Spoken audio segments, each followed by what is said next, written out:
Hello, good morning everyone. Namaskaram. Before we begin, please let me take a picture of you, right? Because I always take pictures of people following. I always take pictures of my audience to show it to my wife, because before she starts about, oh, why do you travel, so much? No one's waiting for you there. Stay home, raise kids, walk the dog. So let me take you a picture of you, all right? Just smile, and then we'll continue.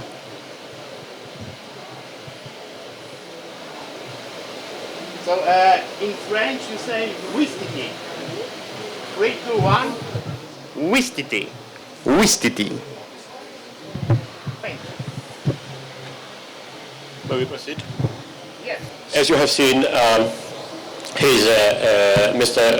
Zygmunt Miłoszewski, accomplished Polish writer and social worker and previous courtroom reporter and journalist, now traveling all over the world and sharing his literary ideas. Maybe my first question for my interlocutor, because will be, is there anything like a Polish noir? So what's your angle for that? Okay, please do sit down. So, hello again. Yeah, I write different literature in Poland, but the truth is that crime stories get me some international recognition, and the question is why. I mean, what's so interesting in dead bodies? Why do we enjoy dead bodies so much? Why is crime literature so popular? And what can you learn from Polish crime fiction else than the crime story? So basically, crime stories are similar to each other. So there is a dead body, right? Should be. Should be, yeah. Usually there is a dead body. Then you have something leading an investigation. Someone who's trying to find out where this dead body came from. And you think it's character A, or maybe character B, or maybe, the lover of character B. And suddenly, bam, it's character C. So it's pretty straightforward. But we have some thrills, and it's cool. But what's interesting in crime fiction when you read it in translation is, hello, guest of honor, please. Yes, please, guys, come on in. What's interesting, what happens in the background. So I've been here like 10 days now, traveling through one literary festival to another, but what do I do in the evenings? I mean, don't worry, it's nothing it's nothing kinky. I have a wife in Poland and everything, but I watch Indian fiction. I went to the cinema to watch Deva. In my hotel I'm watching Mirzapur, which is a crime TV show, not for the crime story, because it's obvious, but for what happens in the background. Because crime fiction now can be a great way to show us the real faces of societies. Because usually we are all patriots. So when we talk about our nations, we want to be proud of it. So usually there are, officially there are our nations are nations of pride, successes, great scientists, great artists, Nobel Prize winners. We do not like to talk about the dark side. And we all do have a dark side.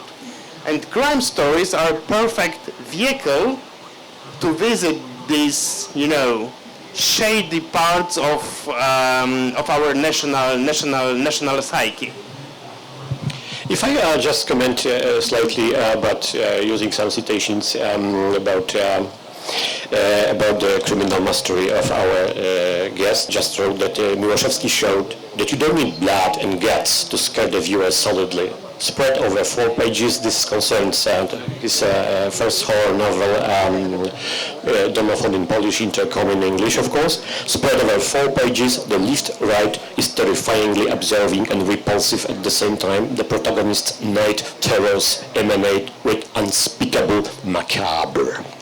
With Uwikłanie, Entanglement, Miłoszewski proved that it's possible to base a contemporary crime novel on Polish history and social and moral background, and that it can easily compete with the best European productions. In this particular case, A Grain of Truth, published with a great success, has fully confirmed not only that he has an excellent technique required of writers of popular literature, but also a great literary talent. Of course, I like these critics, but there are many writers who know how to do it, and no one knows why some of us really succeeds internationally. I mean, basically, you have to be lucky. So, like the Indian salutation, Namaste, in Poland it could be Szczęść Boże. Yeah, Szczęść Boże. Szczęść Boże means may God bring you luck. Gryzdyś. Yeah. However, in Polish, the words luck and happiness, this is the same word. Yeah? So may God bring you luck, or may God bring you happiness, or the best possible outcome. Two of them. And when I was talking about the dark side of our society, something that we are not really proud of, but we have to show it. I mean, I like to think about crime fiction as about this mirror, this dark, wicked, uncanny mirror that you put in front of your compatriots to show them, all right, you want to be really proud of you, but we are not only, Nobel Prize winners and great artists, we have our dark side. And why do we need to show it? Because this is the only way to change it.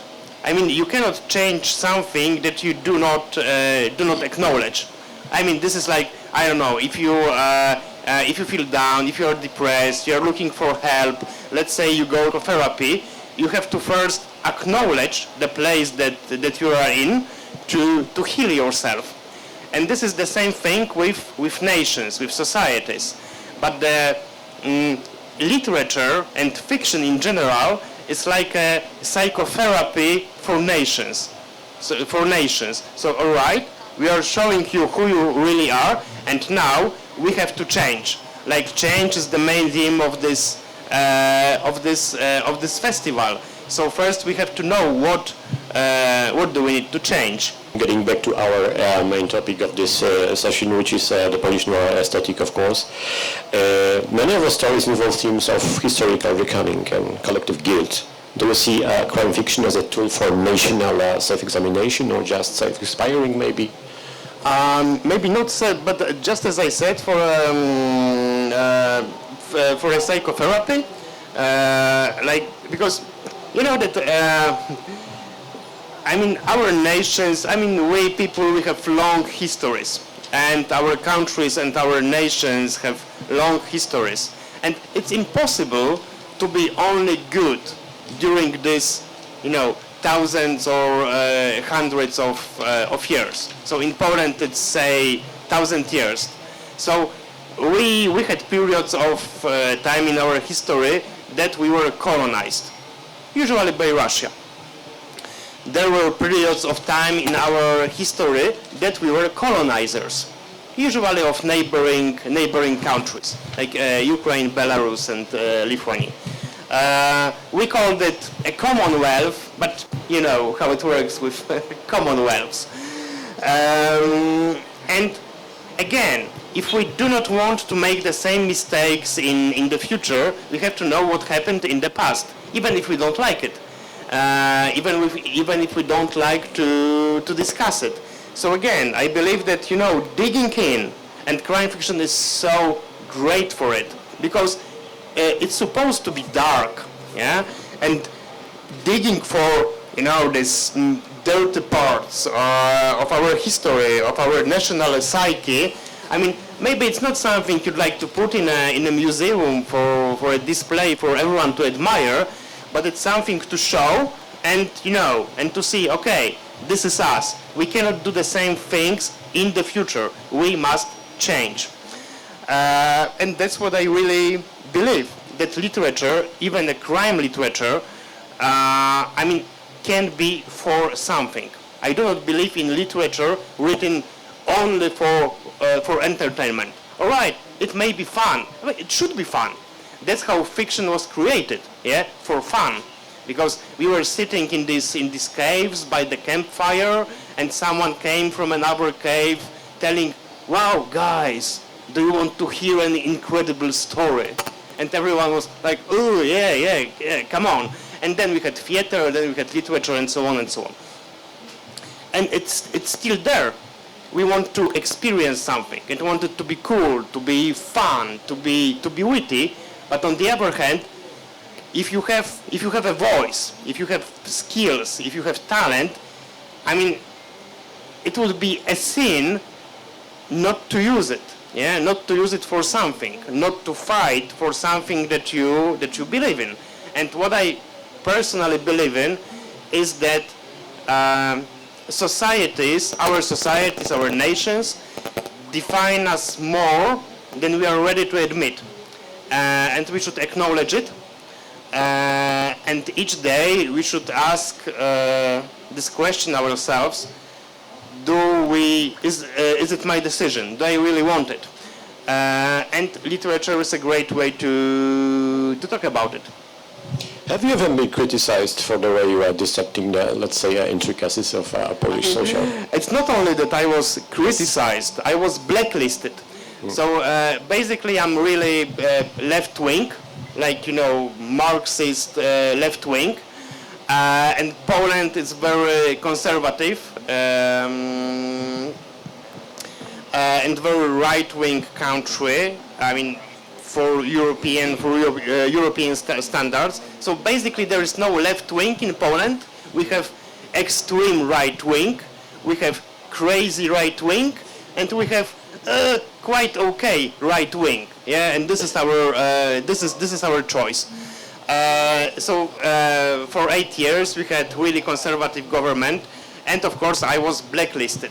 So it would be impossible for me to come here, given that now I'm a guest of Polish government, yeah, who paid for my plane tickets.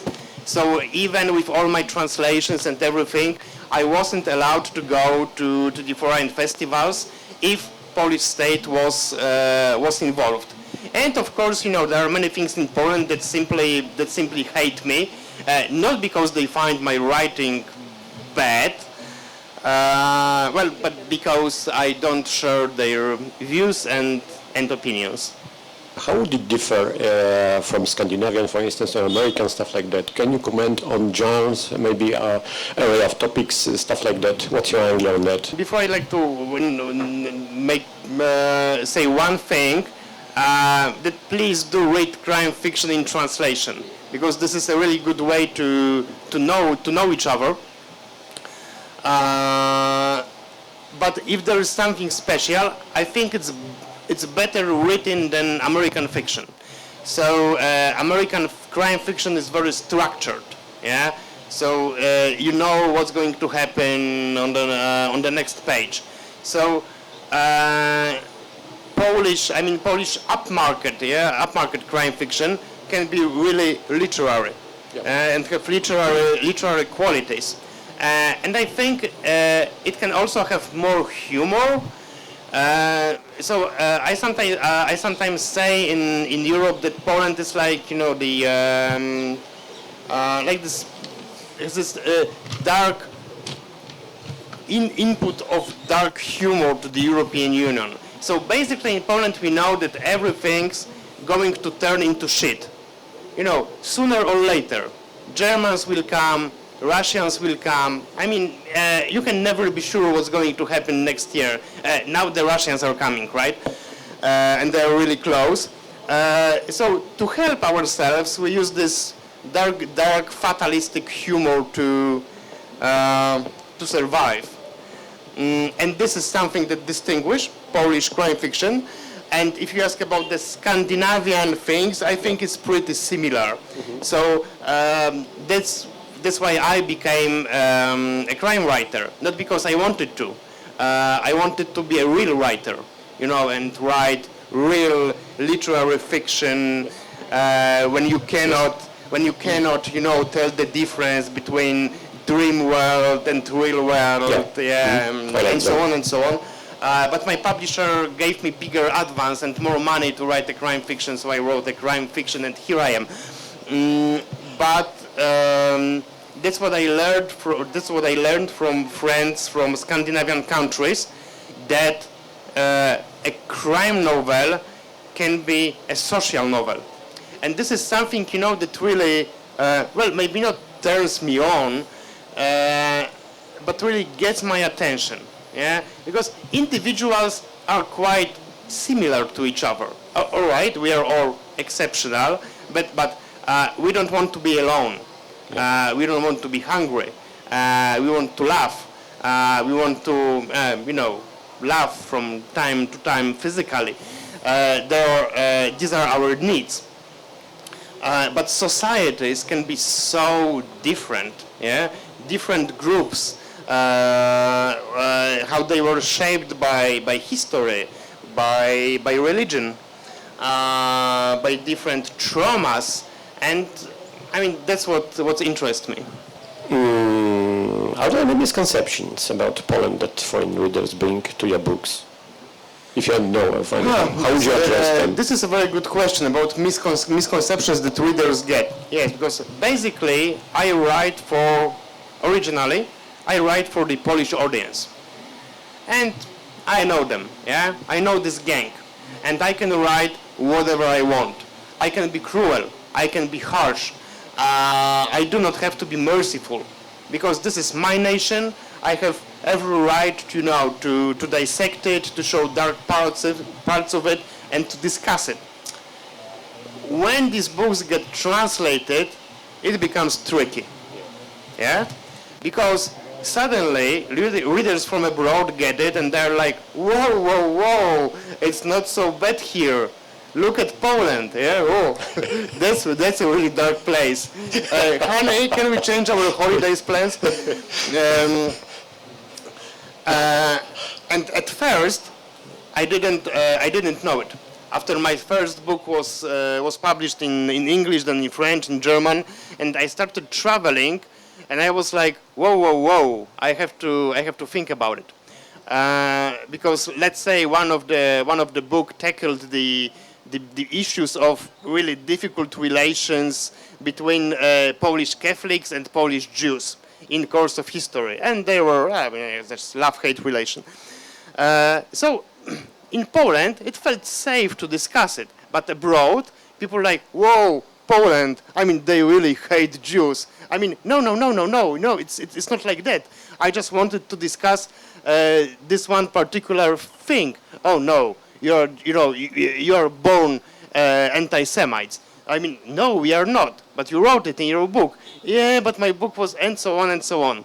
So then I started to work with my translators, you know, to edit it a little, because suddenly I became not only a crime writer, but also an ambassador of Poland, of Polish culture.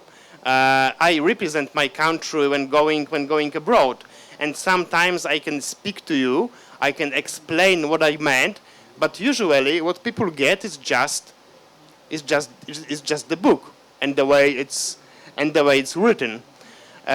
So basically, now I'm a bit more careful when writing. I work more with my translators, and I use names that are more international, because I know it's going to be easier for the translators. Because if my characters are, I don't know, Olga, Karol, I mean, it's easier. If this is Mściwój Bożydar, you see.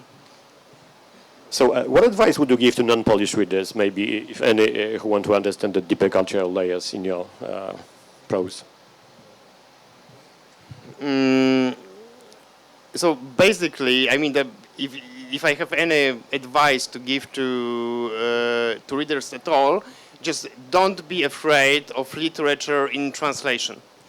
I believe that translators are basically, I mean, they are writers. So this is very difficult and very special job, because you don't only translate words from one language to another.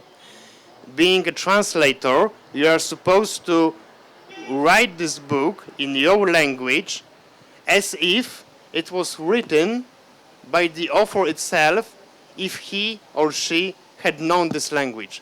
So this is really amazing.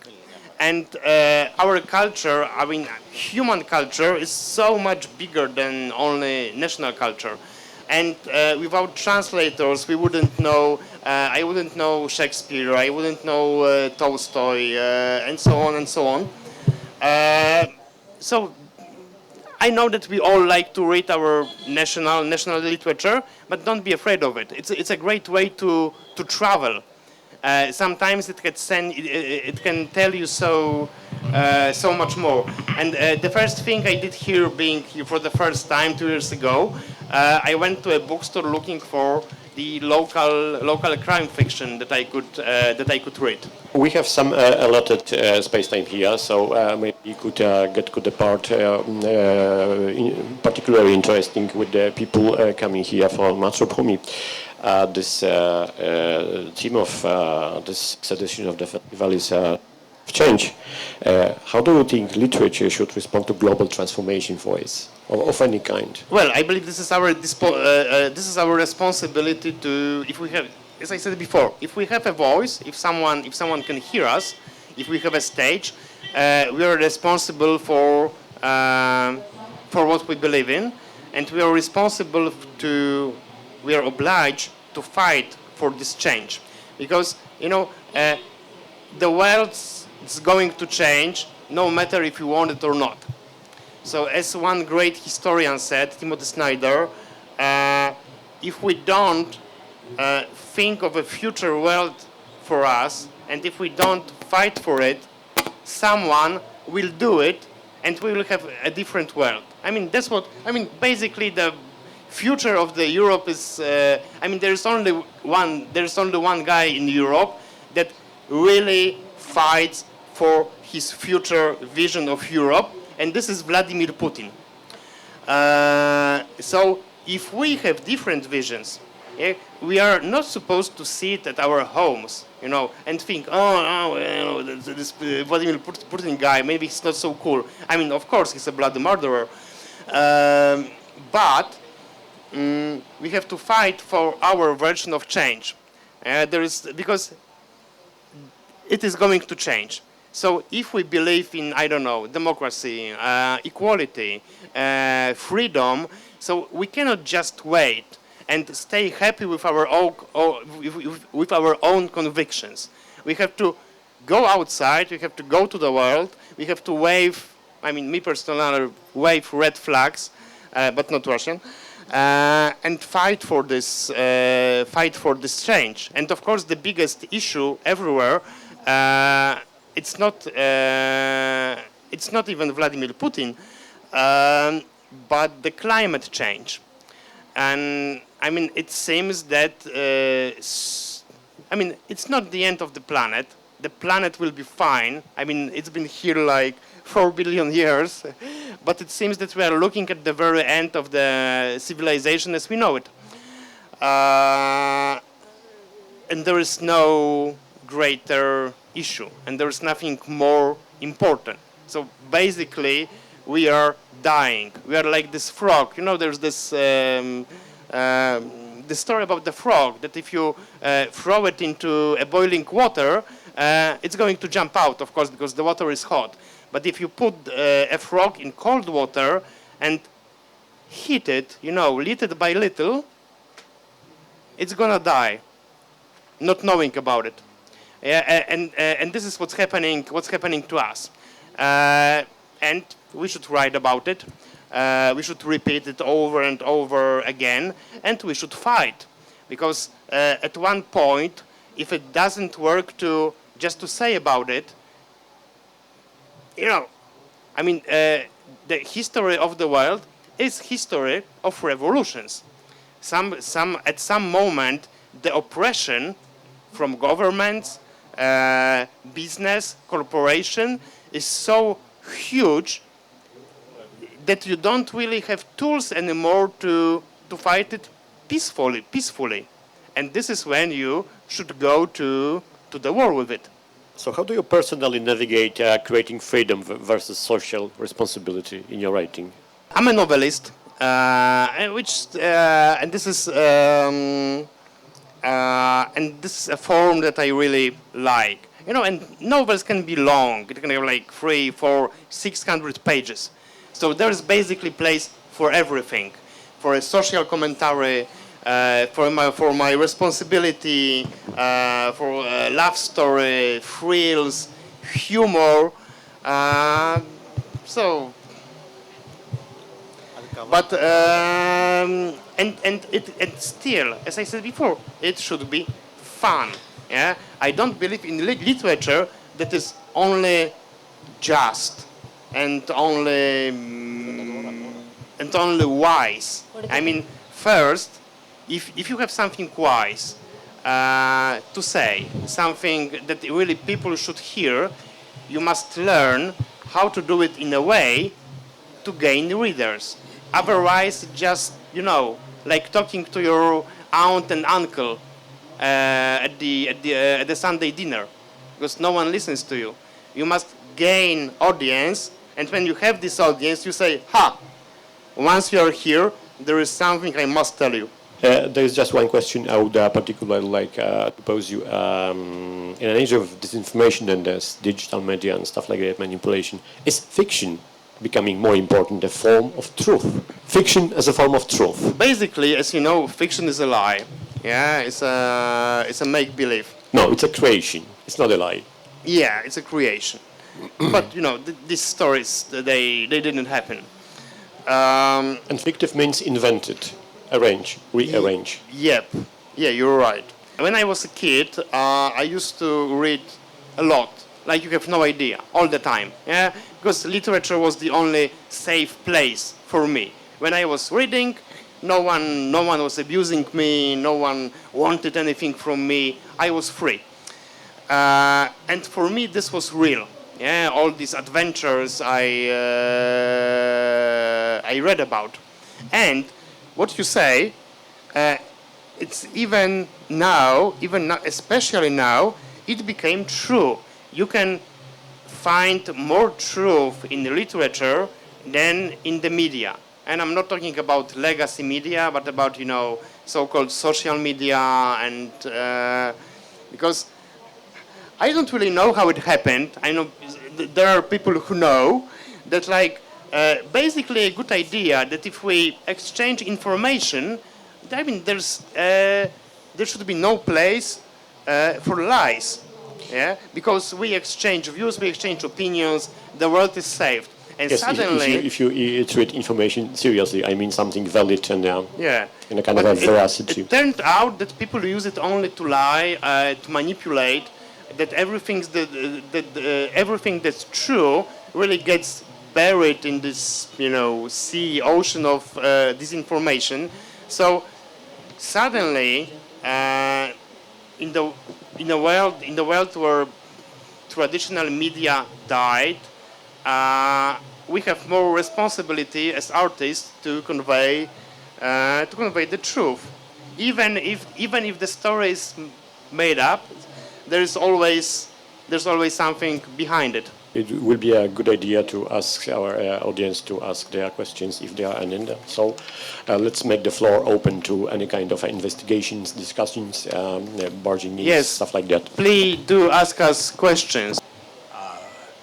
Not many Polish novels are known in our place here, though a lot of translations of books from Russia has come during Soviet Union times, like from War and Peace and quite close the dawn of Sholokov to Maxim Gorky. So I want, with your help, more Polish novels come here so that translators, so that we can even translate it into our own local language and all. The only book I know I read of Poland is titled With Fire and Sword, but I'm not sure if that is the title you have. It's the battle between Khmelnytsky, the Cossack leader of Ukraine, and Polish people. That's the only book I have read there. Okay, so now we do what we can with the kind help of our new government. We are trying to get more things translated to Indian languages, to have something more contemporary. You know, not only Nobel Prize winners. And we know that Russian culture is strong, and Russians are, they're very wise. Basically, they know how to weaponize their culture. So how to make it a part of Russian propaganda, to show, look, we can do some things that you don't really like invading neighboring countries. But we also, have this great, we are nations of... Fantastic culture, of eminent Chekhov, persons, yes. Tolstoy, Rachmaninov. So if you ask me, but I'm really anti-Russian. I know this is not a good position here, but in Europe, Russia, the last time one country invaded another country with no reason, it was when Germany invaded Poland in 1939. And that's what Russia did in Ukraine, and it's totally unforgivable, inexplicable. There is no angle that you can explain it, really. They just did the most horrifying thing, and they are still doing it, bombing children's hospitals in Ukraine for no reasons. So I know this is not popular here, but please do hear me. You are far away. We are very close. Russia is bad. They have amazing culture, I must admit, but I believe that this is not the moment to promote it. This is not the moment that we should greet people here with a quotation from Leo Tolstoy, because I believe that Russian culture now should be sanctioned just like their economy. This is aggressive or even a terrorist country in the, let's say, viewing from the Western world and the international law. So, we are fighting for it. More Polish, less Russian. Yes. Do we still have time? Yes. Please. You made a statement that Russia attacked Ukraine without a reason. They have a reason, because the NATO was expanding. So that's the reason. Yeah, but there was no reason. Russia doesn't have to expand. It's the biggest country on earth. It's the biggest country on earth. They do not need to expand. There's only one reason for their attack of Ukraine. It's because they are bad, they are evil, they want to rebuild the Russian Empire. But it's not a reason to, come on, they kill people. They kill people who did nothing wrong.